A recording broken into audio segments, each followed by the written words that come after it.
even though at the end of the conference, the question and answers will be orally, so there isn't any problem. Anyway, I propose that you attend to the conference. If you have any question, you can write down in the chat. I can start to answer in the chat. However, I will answer some of them orally or when the presentation finish. But as soon as I don't have to speak for the moment, I can answer some question, even though I will answer question at the end. It is a video of 50 minutes. It's a presentation of 50 minutes with a small video from another part. And I hope you enjoy the lecture, and it could be interesting for you because it is a topic that it is very appealing for me in the last month, because I think that philosophical practice should be a tool not just for rich people or medium class people, but for poor people. And in that sense, we have to know what is the main framework to work with these people. Hello, everyone. My name is Jose Barrientos, and I am professor at the University of Seville. First of all, I would like to thank you to Professor Borisov and his team for making possible this online conference and for making possible that I am here with you to explain some ideas about the work we are developing at the University of Seville. We have been developing for some years. So the basic idea of my conference is to discover if we, as philosophical counselors, as philosophical practitioners, can do anything for people who are in conditions of poverty, for poor people. And indeed, in some occasions, we can think that the main need of that people is that they need to be fed. Their problem is hungry. Their problem is not a philosophical one. But here I am going to develop the idea that as philosophical practitioners, we have an important social commitment with them. And this is just a proposal to join into this project that is linked to our commitment to these people. So I am going to make a presentation of about 40-50 minutes about the work that I have been explained. So here it is. The idea is to expose, here you have the title of the presentation, and the idea is to expose briefly 4 framework that will be explain what means to be poor. So we are going to use the framework of the gross domestic product, the Marston and Amartya Sen capabilities approach, the sustainable development goals, and we are going to add a 4th one, that is the utilitarianism approach based on Peter Singer and other authors. After knowing what means to be a poor people today and to have some framework, we are going to expose a model for training on philosophical practice for working with these people, a training not just for philosophers, but a training for psychologists or even people who aren't who hasn't got any university training. And at the end, I am going to expose some ideas about our work with poor children and poor elders here in the first indicator, or the first framework, is GDP. And there have been several frameworks for reflecting about how to build a better world. The first one was the GDP, gross domestic product, or GDP. The GDP implies the total monetary or market value of all the finished goods and services produced within a country's border in a specific time period. It has been the classic indicator for discriminate wealthy and poor countries, and it is an unusual tool to measure differences between population inside countries. For example, here in Seville, we have the poorest neighborhood, and it's based, this affirmation, this sentence is based in this indicator, the GDP, because the people there in the 3,000 viviendas neighborhood is the people with the less GDP in all the countries. Some authors have claimed that GDP is not a good indicator because of several reasons that I am just going to resume here, to make a summary here. First, GDP enlarges the differences between wealthy and poor people, because if policymakers don't create instruments to promote equality, the money that the country raised will be used to consolidate unfair policies. I mean, a high GDP doesn't mean more equality situation, but even could be more inequality situation. Indeed, GDP can enlarge oppression in this sense. GDP doesn't doesn't measure non-economic indicator. And the progress of freedom, for example, it just means measure economic indicator. GDP doesn't promote non-economic abilities. And indeed, GDP fosters economic stigma. It distinguishes between poor and rich countries.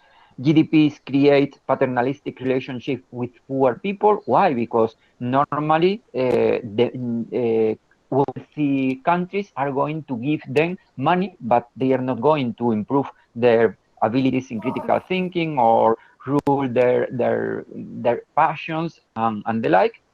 And at the end, GDP is a quantitative instrument that hides important information and mutilate decisions based on a complex assessment of the reality.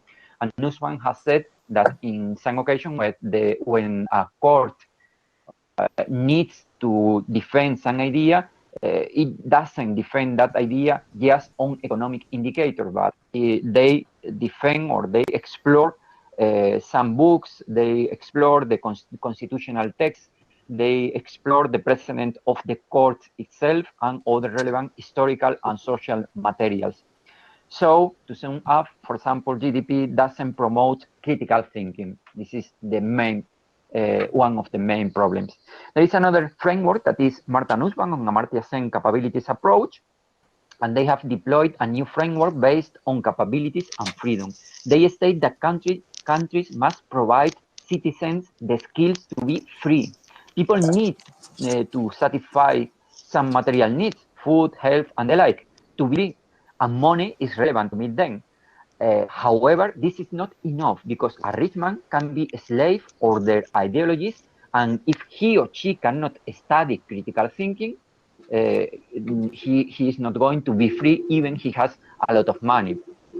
In addition, if the CEO of a big company doesn't rule over his emotion, he will not be free for making some decisions. Their passions will be decided for him. Even if a teenager of a poor neighborhood, for example, in Brazil, hasn't received aesthetic training, aesthetic courses, he will not be free to enjoy, for example, a picture painted by Vasily Kandinsky, or he will not be free to enjoy a novel written by Tolstoy.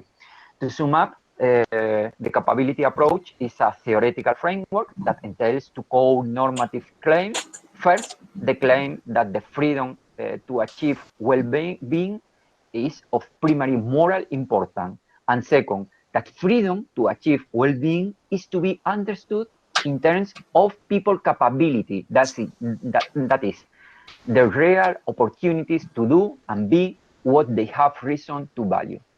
Moreover, Nussbaum states that it is a pluralistic framework because it claims that what ability, it doesn't mean how the abilities have to be fulfilled.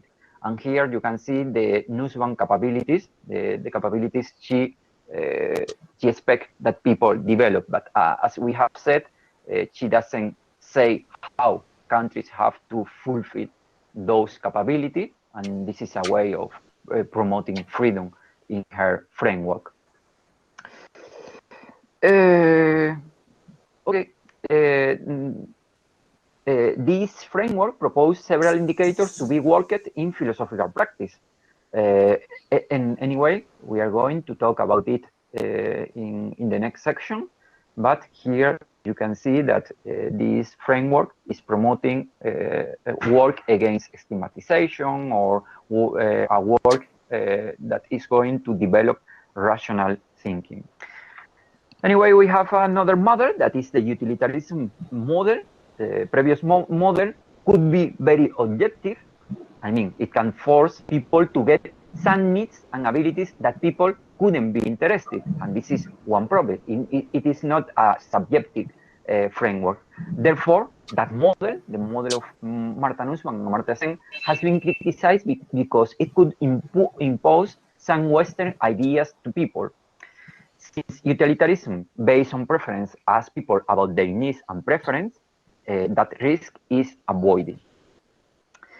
Indeed, Peter Singer has developed this idea on preferences, and the preferences he is defended is based not just in non-informed wishes, but in wishes based on reason.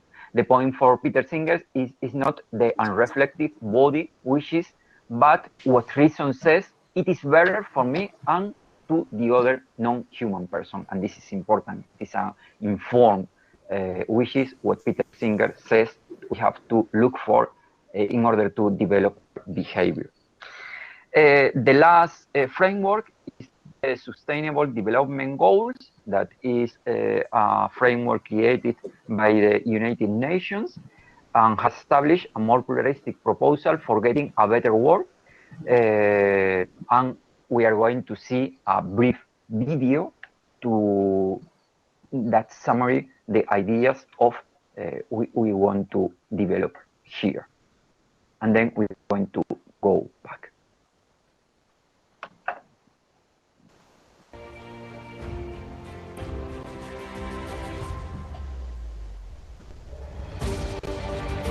The United Nations General Assembly was the scene of a celebration in 2015, when 193 member countries adopted the Sustainable Development Goals, a unanimous commitment to end poverty, fight inequality, and tackle climate change. We need action from everyone, everywhere. 17 Sustainable Development Goals are our guide. They are a to-do list for people and planet, and the blueprint for success. The SDGs are an agenda to balance human prosperity with protecting the planet. Imagine there's no countries. UNICEF Goodwill Ambassador Shakira asked global leaders to imagine a world where we achieve the goals by 2030. While fellow UNICEF Goodwill Ambassador Angelique Kidjo underscored a focus on Africa and developing countries. But the universal agenda is important to all nations, as leaders from developed countries also pledged to make the goals a reality. Poverty, growing inequality exists in all of our nations, and all of our nations have work to do, and that includes here in the United States. And that's why today I am committing the United States to achieving the Sustainable Development Goals. The Sustainable Development Goals build on the success of another 15-year plan. Created in the year 2000, the Millennium Development Goals sunset at the end of 2015. The MDGs halved extreme poverty, achieved equal primary education for girls and boys, and dropped HIV infection by 40%, among many successes. The SDGs go beyond the MDGs by improving the lives of everyone, everywhere, and create a better world for future generations. Today, we are 193 young people representing billions more. The youngest Nobel Peace Laureate, Malala, calls on world leaders to keep their promise to every child. Each lantern we hold represents the hope we have for our future because of the commitments you have made to the global goals. And Pope Francis advised world leaders to put humanity and the environment over politics. Los gobernantes han de hacer todo lo posible a fin de que todos puedan tener la mínima base material y espiritual para ejercer su dignidad y para formar y mantener una familia. 193 nations unanimously committed to the Sustainable Development Goals. It is so decided. But the journey starts here. Now's the time to take global action for local results and move our people and planet towards a sustainable future.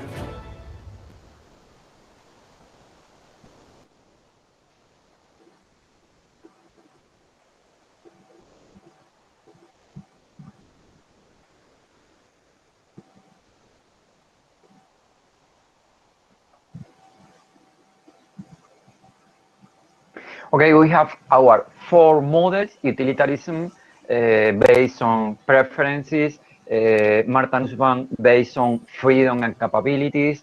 Third one is the model based on sustainable development goals, and the first one was the GDP. We are going to focus on Nussbaum, Singer, the European and the Sustainable Development Goals in order to focus on to create a specific training for people. So let's go to again to our presentation.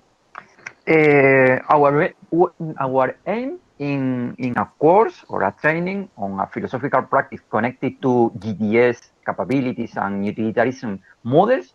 Our aim is to propose a training on philosophical practice based on 2 main goals. First one, to provide, as you can see here, to provide philosophical tools to students in order they can face their own problems and questions.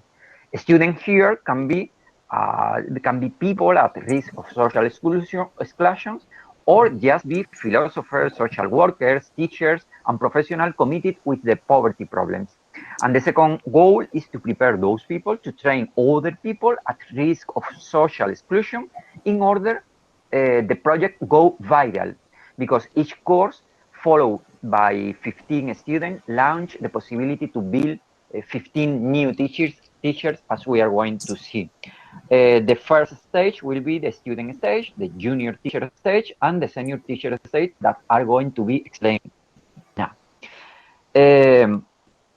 A student stage is a stage where the student is going to attend to a course where he's going to put into practice philosophical exercises to learn some philosophical tools. Sessions will be practical, despite some of them can involve some theoretical clarifications.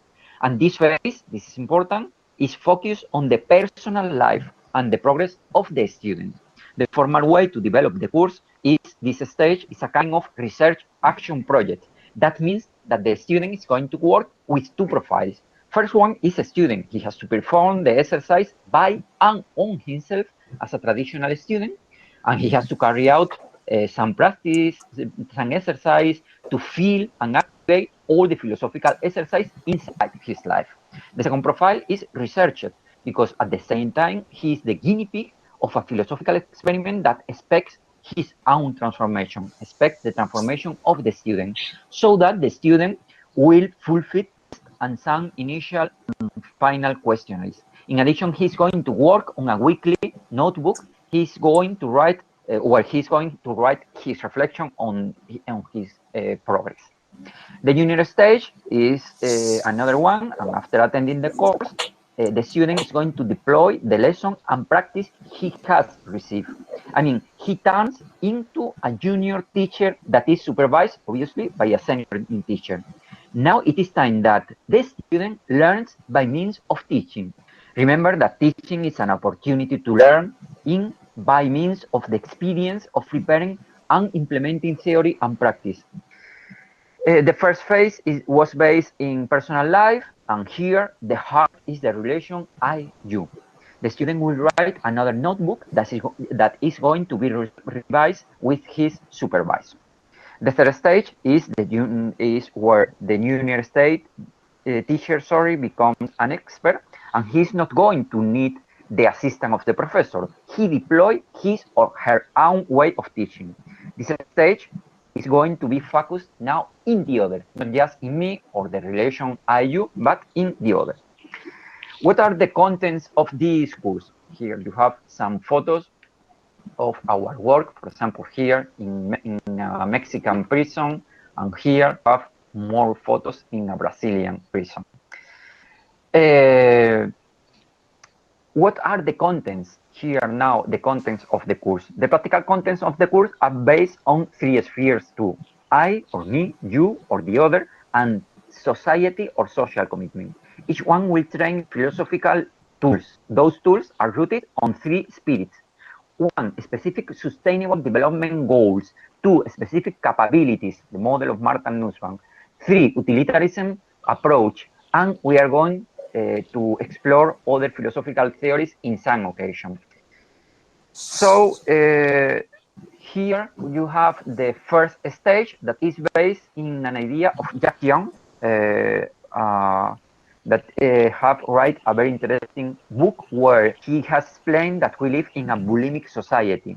Mass media convince children and teenagers of suburbs that we live inside an inclusive society. They watch life of middle and high class in the TV or in internet, and they expect to wear the dress of Beyonce, the car driven by Johnny Depp, or to eat the food of Denzel Washington. TV show explain those children and teenagers that all people can be and can get what they want. Those programs defend that inequality are a past reality. However, most of the inhabitants of the urban ghettos are food for prisons. They don't finish their studies and they usually are involved in criminal action. So this is a reality.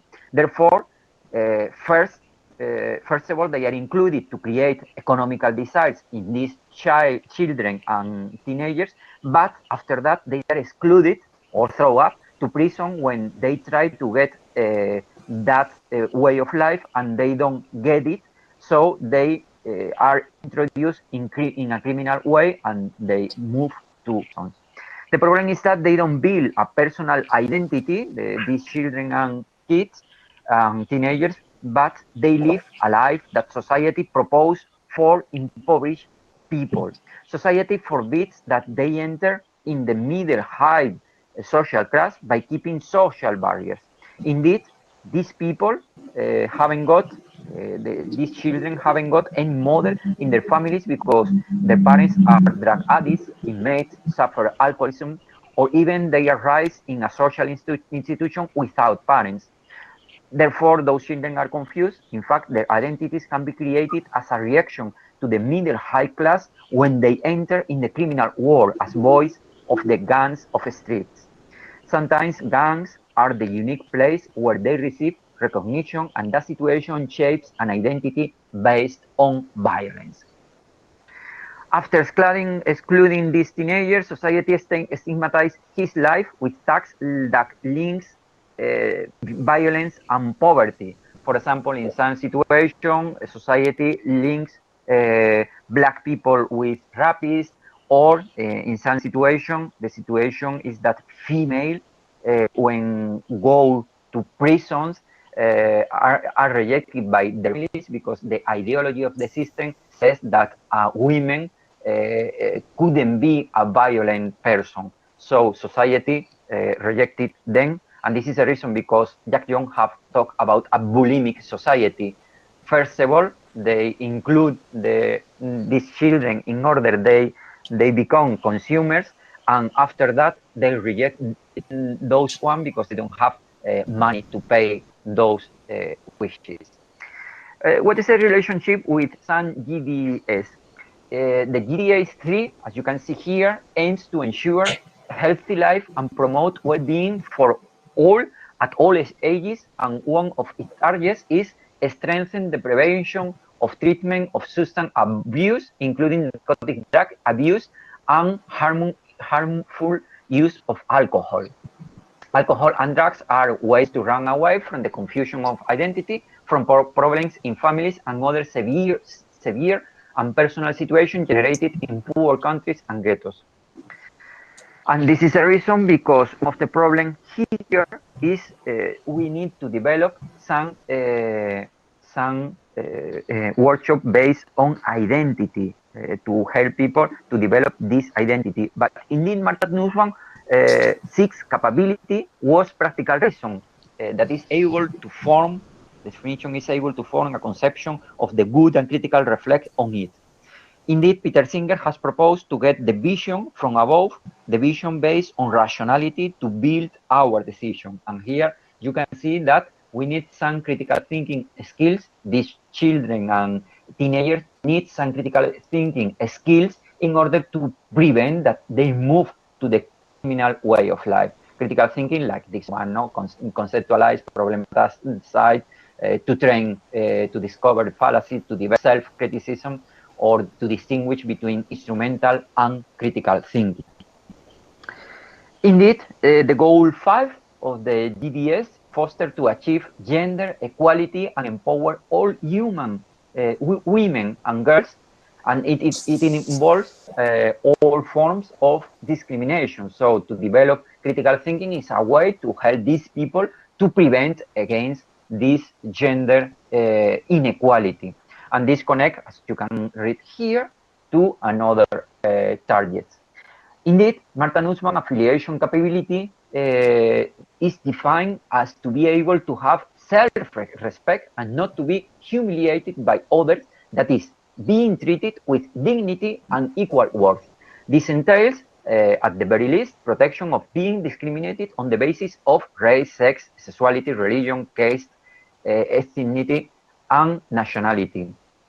In work, it means enter a relationship of mutual recognition. You can see here how a philosophical practitioner can help to promote this egalitarian condition, not in order to say people what they have to do, in order to create a framework where people can think free, irrespective of their sex, race, gender, religion, or caste. And Peter Singer has talked about the animal protection and speciesism as a way of racism, and to develop critical thinking is crucial. It's crucial not to not commit both of them, because we are going to develop this idea of philosophical of critical thinking.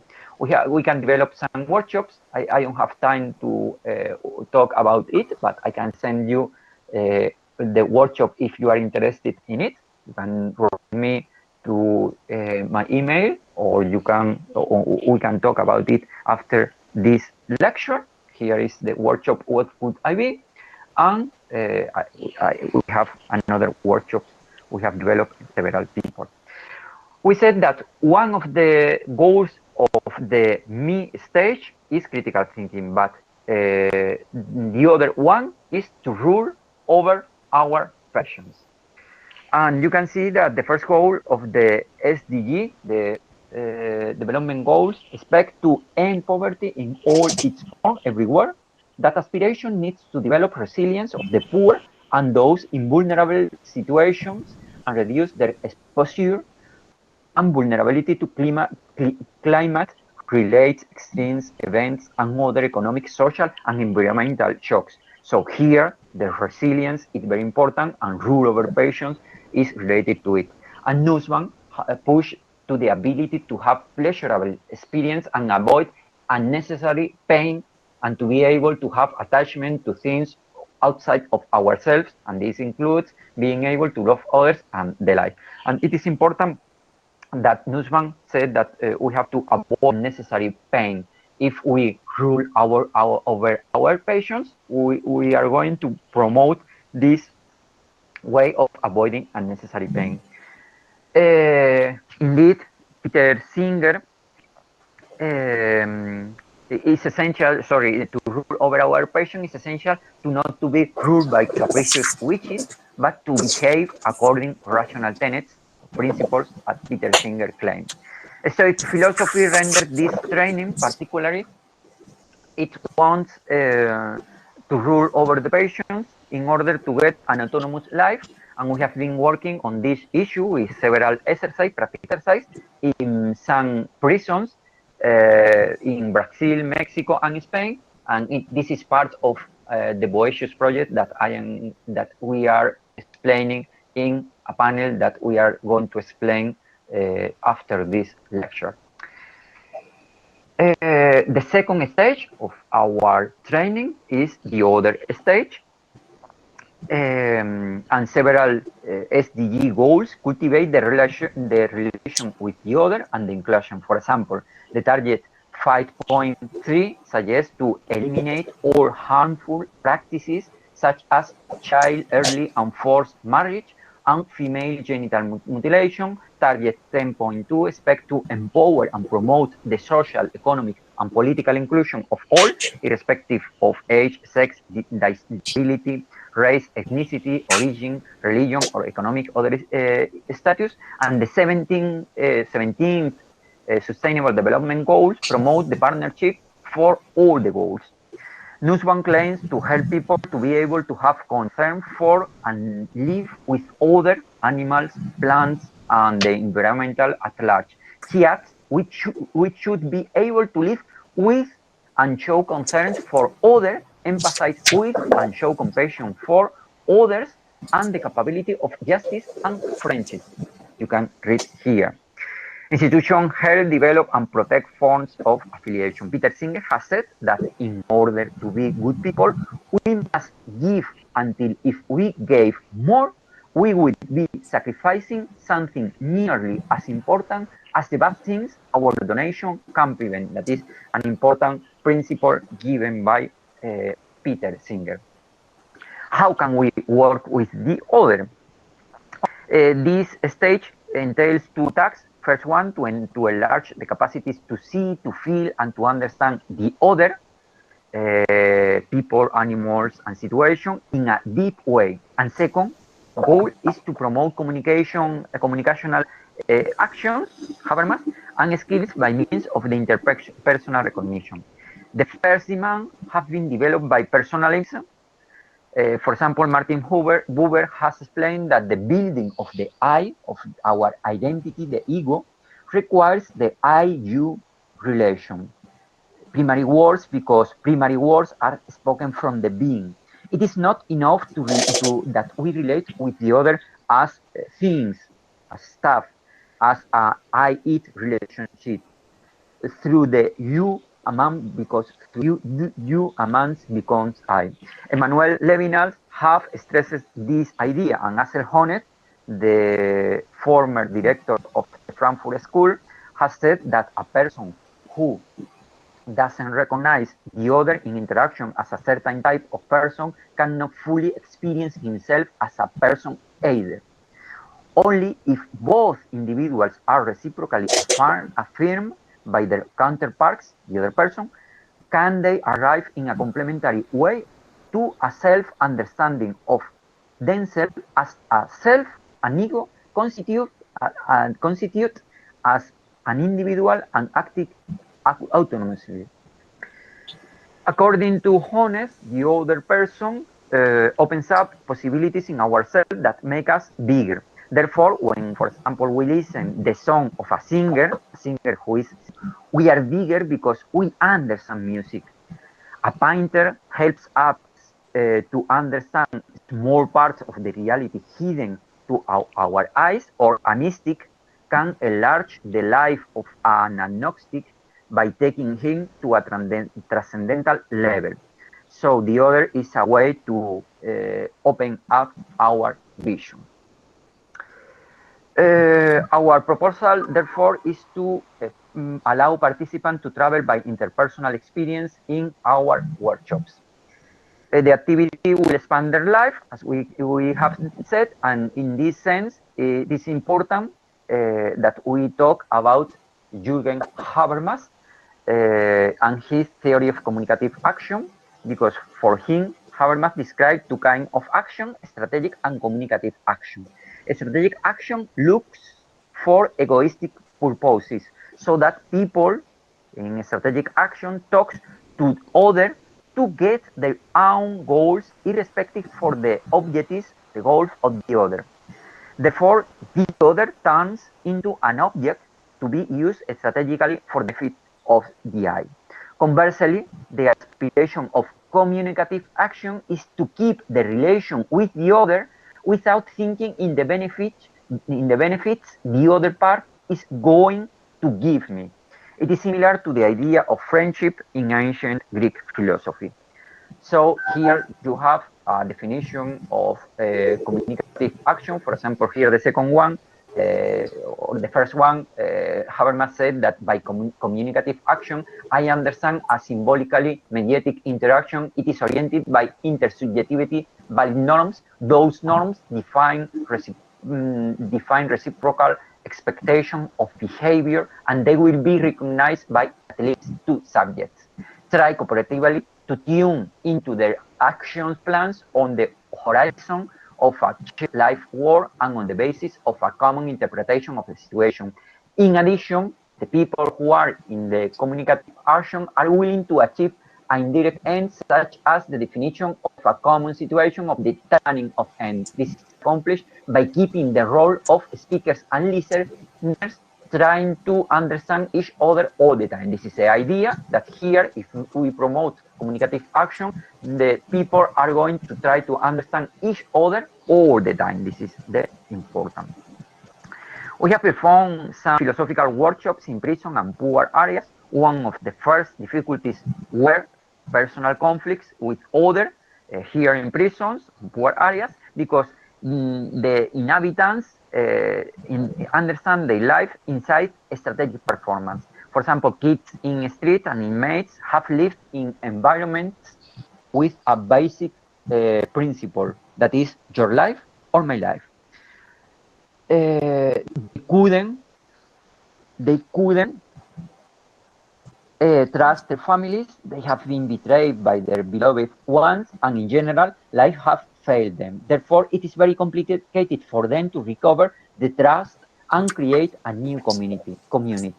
Since they hadn't a proper education and social opportunities to rule over patient, strategic and violent actions are typical in their life.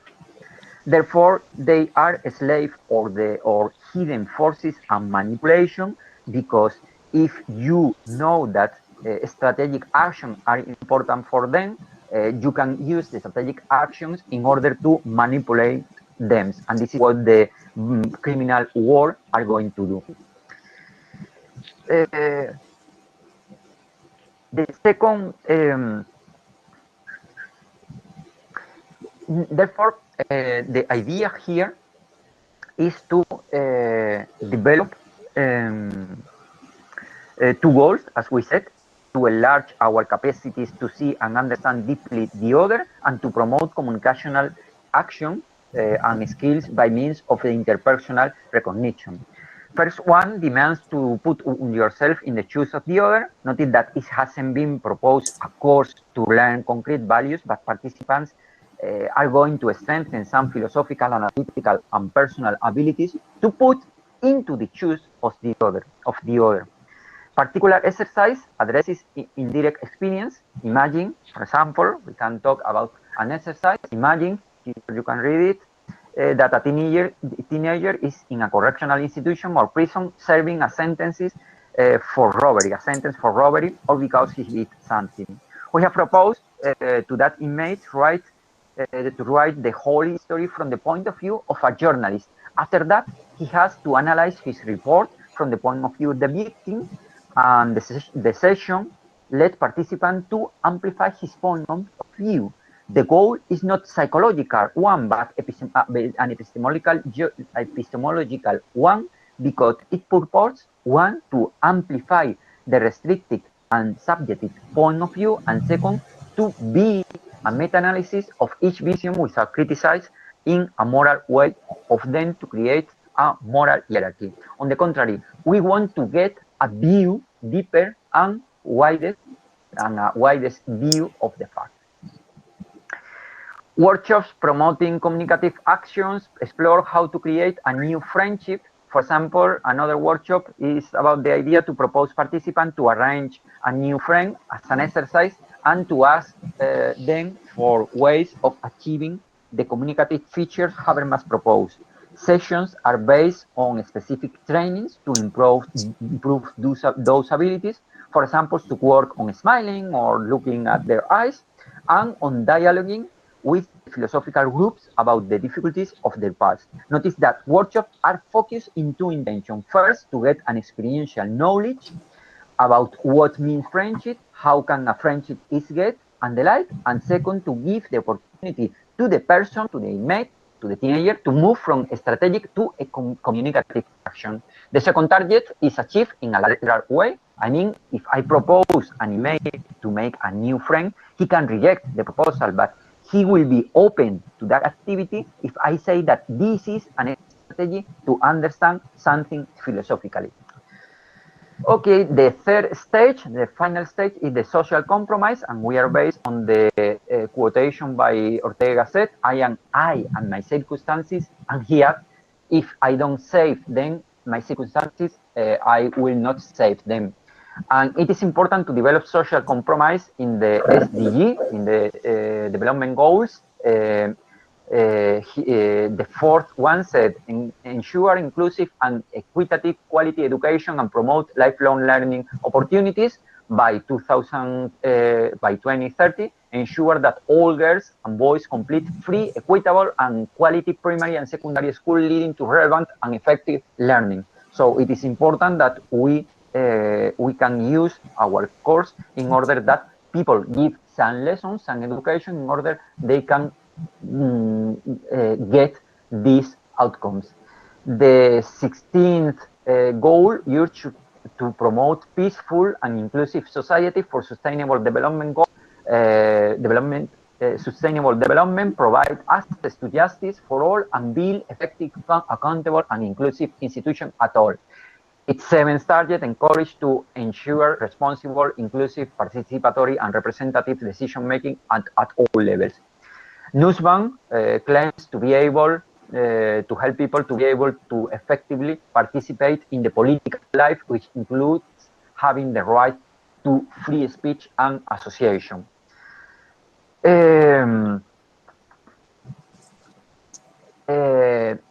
Axel Honneth has defended that we have to develop three kinds of recognition, and we have three kinds of misrecognition. The second one is exclusion, that is important for us. The exclusion is a limitation to someone to enjoy some basic rights. What are those rights? For example, drinking water at home, appropriate shelter, or even good security system, because in some neighborhood, police is not going to protect that neighborhood, but they are going to go to that neighborhood in order to look for drugs or the like. So there isn't that right of good security system. The problem is that when people don't enjoy this right, their freedom is restricted. For example, they are not going to have health because they don't have drinking water, or they don't have the freedom to giving a walk at night because there isn't police patrolling at a street at night. The third misrecognition is dishonor of shame in Honneth, and stigmatization is a result of social ideologies, and that provokes, for example, that some women cannot get specific jobs, or that those jobs are confined to secondary tasks, and again, it is a way to impede their freedom, because stigmatization impedes those people to have a free ways to work in all jobs. So here we develop some workshop where we are going to try to achieve social recognition. How? By trying to recover the prestige of this neighborhood. Let's finish with a case study. Our project, DIOGENES, is about philosophical practice with poor children and elders. And this is our team with a student from philosophy in Seville, some of them. And DIOGENES have two branches. The first one is a work with all peoples, and the second one is a work with children. There are three stages in them. The first one is a theoretical and practical training, where the theory of philosophical practice is exposed to my students at the university, and even they have to develop and design some real workshops. The second one is that they will go to put in practice those workshops with me. And at the end, they are going to apply those workshops with children and old people. Here you can see some pictures in the hospital of the Caridad. Our project has worked with elder people in the hospital of the Caridad and with children in the neighborhood Las 3.000 Viviendas, that is the poorest suburb in Spain. Normally, with old people, we made philo cafes with topics like wisdom, beauty, and philosophy of music, and the participants are old people and they are my own students. So we mix several ideas because it is not the idea that my students go to the hospital of Caridad to give something, but they go to receive something. Indeed, the coordinator, the facilitator normally are two people. The project is that the facilitator are two people. One is an old person and the other one is a student of philosophy. The second project is the DIOGENES project that we developed for a year in Las 3.000 Viviendas with several children, 8 to 15 children, from they were 8 to 12 years old, and the methodology were based on, first of all, on philosophy for children, but we developed another kind of session based on creative thinking, on creating a story, and another methodologies. But the idea is that the children develop some creative and critical thinking skills like description, conceptualization, going from premises to conclusion, analyzing incongruity, and the like. Here you can see some ideas. Let's go to finish. As Jones has said, to look down and to this a person is a way to preclude the personal freedom, as we have said. This is a situation of a person who has been raped or abused, or children that has been abused, and we have talked about it. To stigmatize a social group is a way to steal the possibility that they become in someone better than their parents, and it avoids their self-realization.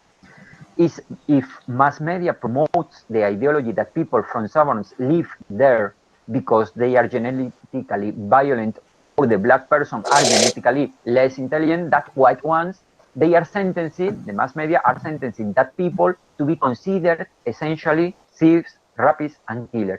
And this is the concept of mass media criminality created by Raúl Zaffaroni.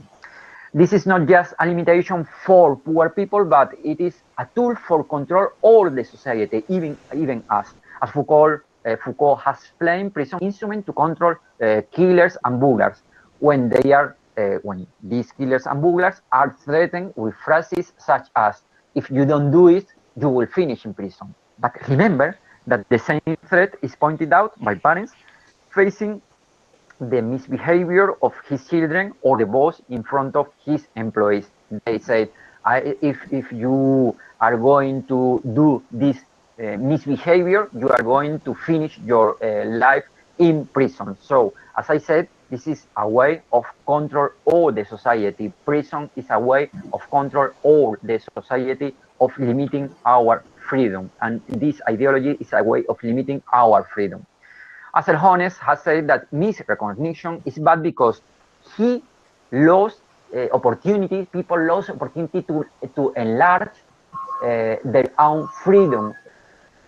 Why? Because if a female is not respected, the problem is that female is going to have some problems because he is not respected. But the person who has made that misrecognition has very important problems because he is rejecting the opportunity to develop his feminine way of life, for example. So misrecognition is a problem for victims and for the people who are making bad things. The way of emancipating, therefore, is important for philosophical practice and our work, and depends on developing critical thinking or amplifying the receptive vision to be free form restrictive ideologies. And it is very interesting that authors like Ran Lahab, Lou Marinoff, or Leon Dehaze has stressed this idea. For example, Ran Lahab said philosophical practitioners were interested not in resolving personal problems and restoring normal human function, but in leading people to go beyond their usual state and attain higher ways of being. Or Marinoff has said philosophical practitioners are united in protest against the occupation and colonization of the human mind itself, congeries of forces including cultural imperialism, economic colonialism, and predatory capitalism. And Leon Dehaze said, we philosophical practitioners are not solving problems, and we are not just affirming and supporting the client's own processes of storytelling and understanding. This is important, we challenge our guests to investigate his thinking thoroughly and critically, and to take his responsibility for the situation he is part of in his life. This responsibility is to be seen both moral and political. This is very important for our job. Let me finish with proposing another emancipation, not just a one based on critical thinking, but a one based on capitalism. The social commitment is a way to help people to emancipate from the ideology of capitalism. And this is important for philosophy and for us as philosophical practitioners. Our work is not just a work or emancipate by means of critical thinking. It's a work to emancipate people from the ideology of capitalism. When philosophical practitioners are not constrained by the economic benefits of their workshop and consultation, they are free from the capitalist ideology. This doesn't mean that all people, all philosophical practitioners don't have to cash their consultation, but it is important, it could be very important that we have consultation and workshop with people that can't pay those workshops, because it is a way to experience the emancipation, the freedom inside a philosophical practice, because we are not going to depend on the money we cash in the consultation. To sum up, when we prefer to give a lesson or workshop of philosophical practice in prison or poor children, we are opening the door for a real emancipated philosophy and philosophical practice. This is a reason we have decided to work with this kind of people. I don't yearn to be, or I don't aspire to be saint, but as a philosopher, I expect to be a little freer by working with the despised society. Here is the end of my lecture. We have developed what it means to be poor. How can we work with poor people? By means of creating some workshops and a course, a vital course for them and for philosophical practitioners. And we have finished with the DIOGENES case studies.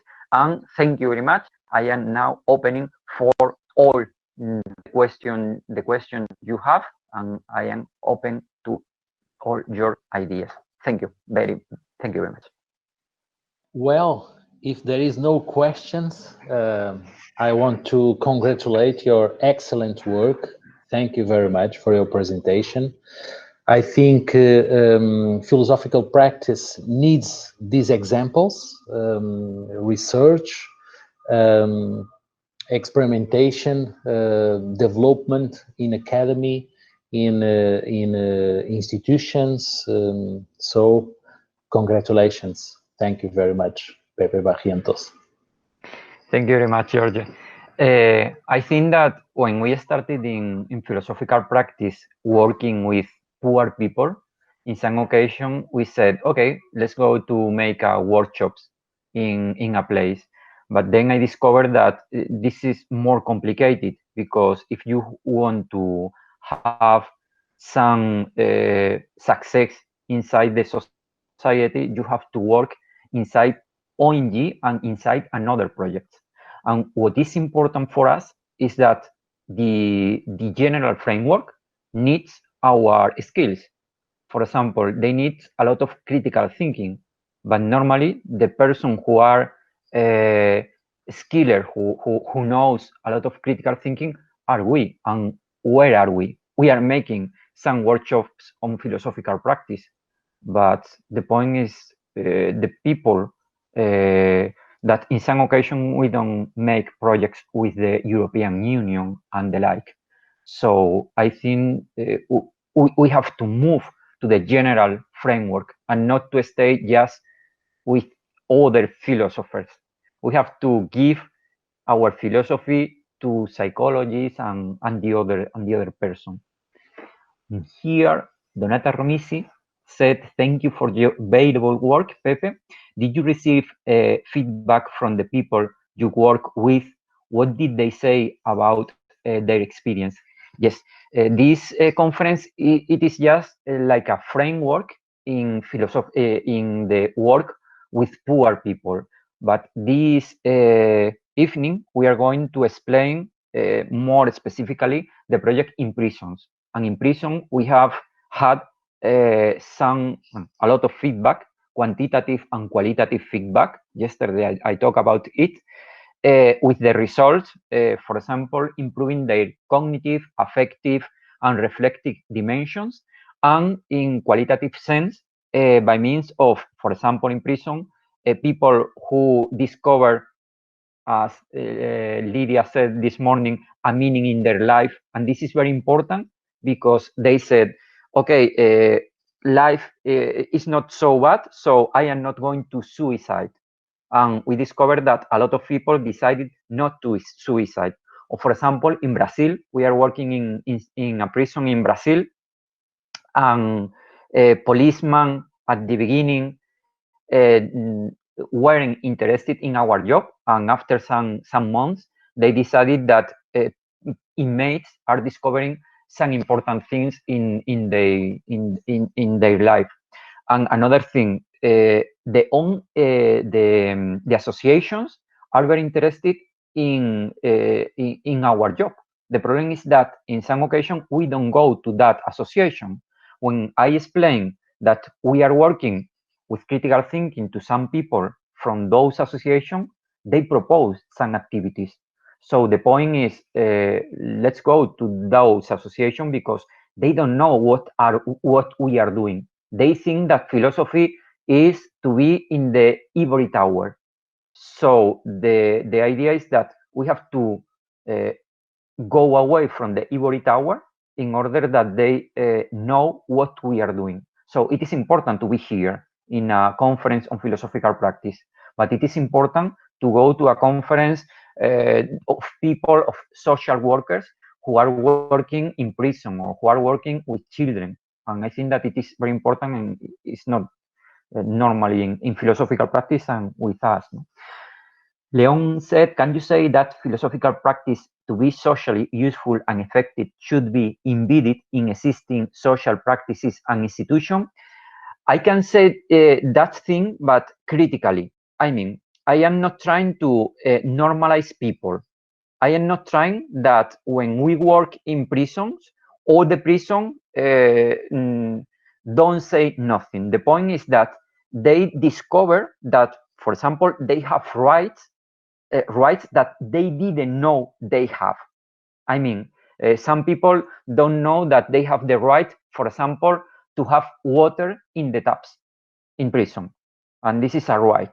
So philosophical practice is not a way to normalize the situation and the inmates are not violent. On the contrary, the idea is to help them to ask for their rights. So it is not a way of normalization, because for me this is very dangerous to turn our profession in a profession that is a way to make people be silent. No, the point is that we make that inmates and children start to be more critical. So, but the point is that we have to, in some sense, sell the situation to a lot of people. And Andre have a question in English or Brazilian if you want. in English for everybody to but thank Yeah. to understand. But thank you. First of all, I just wanted to say, and you have this wonderful work of yours, and other people have been saying on the chat that they agree that we should do something in along those lines. And you mentioned we need to come out of the ivory tower.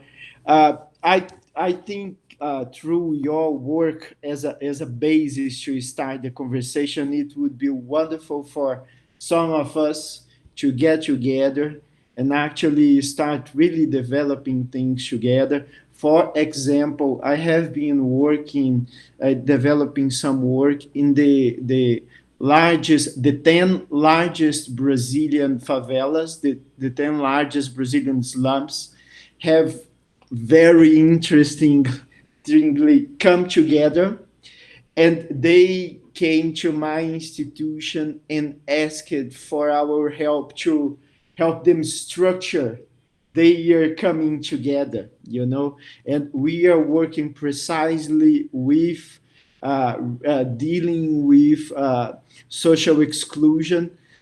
As you mentioned, they don't know what they can aspire for. They believe it's so little, just having some food and some water. But when we start talking about things like having autonomy and self-reliance and human dignity, and they don't even put that on the table because they think they are not allowed to. But yeah, so just to give an example, that there are some other projects in a similar direction. I think what you are doing and what you have already done is a long way. And for example, me, I don't need to. It means I don't need to start from scratch. I can rely on the work that you have already done. So maybe through you, we can start talking more about that kind of stuff. But now a specific question that I have is, I like the distinction that you make in terms of different approaches, and one of them kind of imposes a certain Western understanding on the excluded, and the other one asks them what they want, what they need. And I think